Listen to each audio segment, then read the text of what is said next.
and then they make them work. But there's not a Smash Mouth tag team anymore. Well, see, what's going on is this. Back in the day, guys, I mean, all you fans out there know, there used to be, main event, Hulk Hogan, whoever taking on somebody big, Iron Sheik, you know what I'm saying? And then now, and then the tag team championship will be the semi-main event. And they drew just as much people. I mean, look at the British Bulldogs.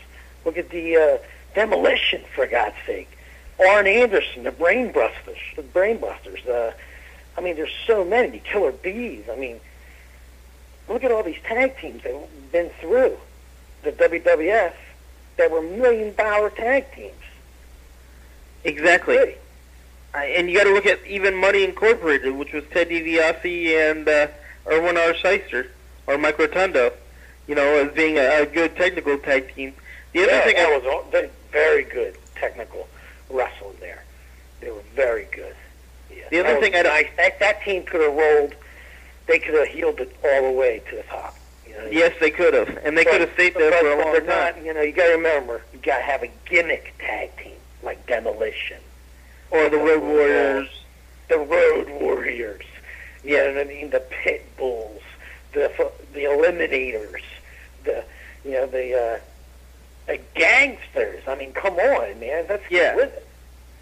The other thing I don't like about WWE is the way they're using Tommy Dreamer. And, maybe you can give us a little more insight on what you think they should do. But I always thought, Tommy Dreamer in ECW was, the innovator of violence. He was, one of the heart and souls of ECW.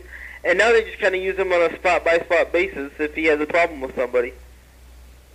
I don't know. I mean, he broke his body down pretty bad in ECW. So, for all we know, he could be booking his own stuff. You know what I'm saying? That's true, too. I didn't really think about that part, but you're right. He could be. Yeah, he could be booking himself stuff. So you never know. Him, Taz, and Paul Heyman are up there. You know what I mean? Yeah. I mean, they even made a book recently that somebody showed me. I was like, what the hell is this? You know what I mean? Like they invented ECW when ECW came from Philadelphia. I mean, come on, let's get realistic. You know what I'm saying? Yeah.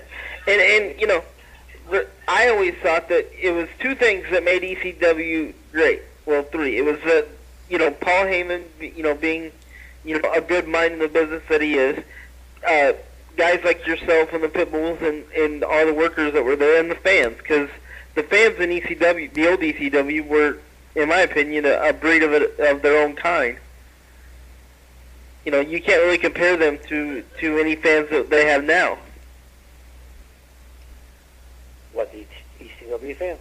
Yeah, you can't really compare the ECW fans to the fans you have now because they believe... Absolutely not, man. They were a total different... They were like aliens or a different breed of people. Exactly. I mean, they wanted violence, man, and they wanted good, hard wrestling. If you didn't work hard, you didn't get a pop.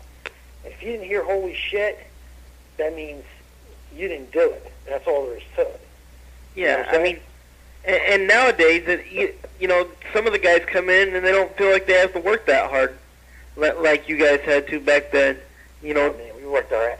Let me tell you something. We didn't only work hard, and you can ask any ECW guys. We worked hurt. Do you understand? We worked hurt. I mean, serious injuries that we shouldn't even been in a ring with. You know what I'm saying? Well, yeah, I mean, and looking at them... These guys up top now, they won't do that. You kidding me?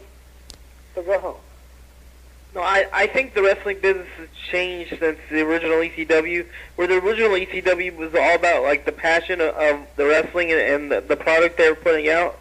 And now, on some levels, I think it's more about, can I keep myself healthy enough to make the most money? On certain levels. I'm not saying every person's that way, but... I mean, the guys that are working now? Yeah, like in the WWE and stuff. I'm not saying everybody's that way, but... Look what happened. When Vince bought ECW, and then all you people know it, look what happened. Mick Foley went through the cage, tables. I mean, ECW made WWF hardcore for a little bit, if you think about it. Yes, it did. In fact, even when they were doing the invasion angle where ECW teamed up with WCW for a little while to integrate both of them in, it still made WWE step up a little bit. I mean, Taboo, Rob Van Dam, you don't see them guys taking risks like them guys. Are you kidding me? Are you kidding me? Yeah, you don't see people taking risks like the old ECW used to do. No, absolutely not. Absolutely. And talking about competition, I think that's what's missing in wrestling right now anyway. Sure, I mean, you have TNA and the WWE, the two main places right now. But, Listen, all you fans out there, I want you to understand something. I'm the Pitbull.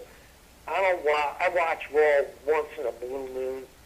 I hardly ever watch TNA, ever. And I never watched ECW, but once or twice through the channels. So yeah, I can see in my view. You know what I'm saying? And I'd rather watch the stuff on demand, to be honest with you. I watch 90% of the stuff that I watch is the stuff that's on demand too through WWE 24/7 and. Yeah, so we'll plug Vince. We're plugging your brother. Yeah. The Pitbull and my co-host is plugging on demand 24/7. That's right. If anybody hasn't got 24/7 yet, I'd recommend it. They have some great old style matches, some great old Terry Funk stuff. I mean, man, you have stuff like Terry Funk, the Dream Man, Dusty Rhodes, man. Yep. He died with Queens and stuff. I mean, come on, Ric Flair. I mean, you have guys like that on there. Man, it's crazy, man. It's crazy. Yeah, I mean, this month alone, they have a Japanese super show that was never shown in the States before.